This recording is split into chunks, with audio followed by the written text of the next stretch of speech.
Ever had this feeling you've just finished reading something, you understood everything, but it's like something is missing? Well, maybe something is missing unless you detected the author's purpose, point of view, and tone. They're just beneath the surface, but if you pay attention, they're there. So stick around and let's take a look at the author's purpose first. Hi, welcome to Snap Language. Mark Franco here. This is one in a series of videos where we'll look at elements in the text we need to identify and interpret, the author's purpose, point of view, and tone. Make sure you subscribe to Snap Language so you won't miss any of our videos. These elements of writing affect what the writer actually says and how the writer says it. As the reader, detecting these elements helps you go deeper beyond simply understanding main ideas and supporting details. First, let's talk about the author's purpose. We don't write just because we can. Writing has a purpose. For example, if you write an email to Mary, a close friend you haven't seen in a long time, your purpose probably is to inform her about what's been going on in your life. When your purpose is to inform, your goal is to teach, explain, clarify, share information, elaborate on a topic. Now, your friend Mary receives that information. She's the reader now. She realizes that you're sharing all this information, so Mary's goal is to learn it. You often read informative passages in textbooks, newspapers, journal articles, and so on. When you detect a passage is informative, your main goal as the reader is to learn the information. For that, you need to pay attention to any definitions, explanations, illustrations, examples, and so on. Now, let's say in your message, you tell Mary you just got a new job selling vitamins. You tell Mary how important it is to supplement your diet with vitamins. You tell her these vitamins are the best on the market. Sneaky. You want to persuade Mary to do something. Now your purpose is to persuade.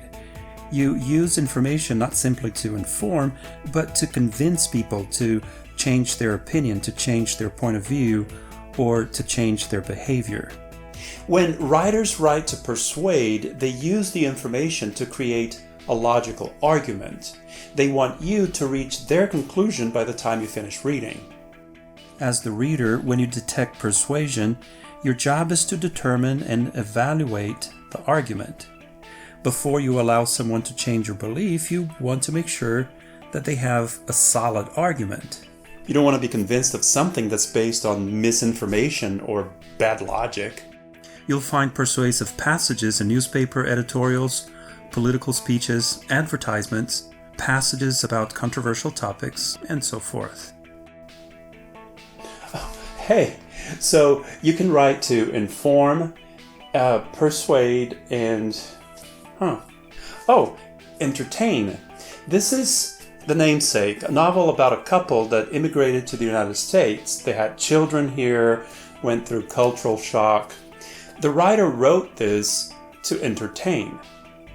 When writers write to entertain, their goal is to tell a story or tell a joke.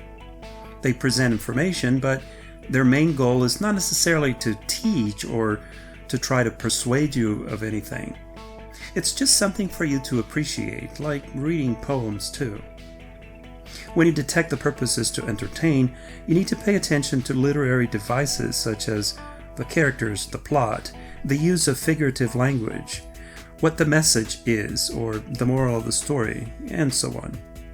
Sometimes when you read a novel or a poem, you may learn something about the world. The author may even have a message on a controversial topic. But the main purpose is not really to inform or persuade. The primary purpose is still to entertain. There's a fourth purpose that people don't often talk about because it can be lumped together with one of the others. Writers sometimes write simply to share insights or feelings on a topic.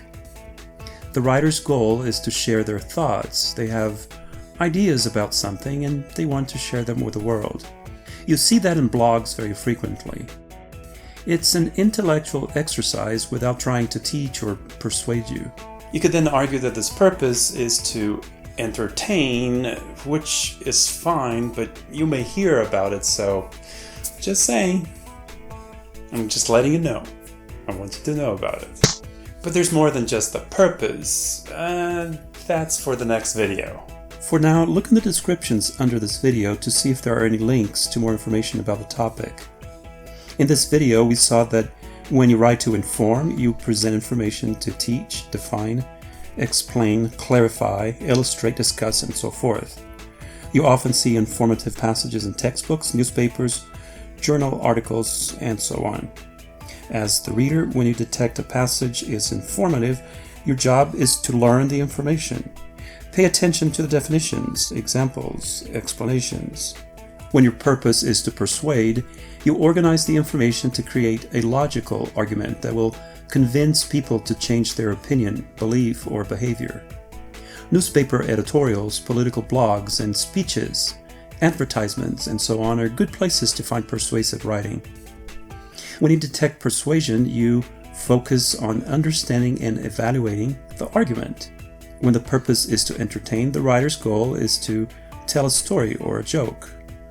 Novels, short stories, poems, horror stories.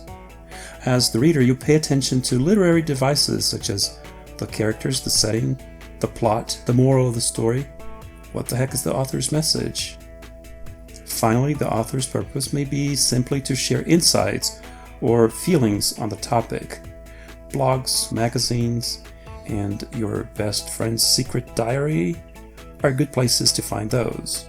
But don't steal your best friend's diary. That's a lot of information. For now, thanks for stopping by and watching this video. The next video will be about the author's point of view. Or will it?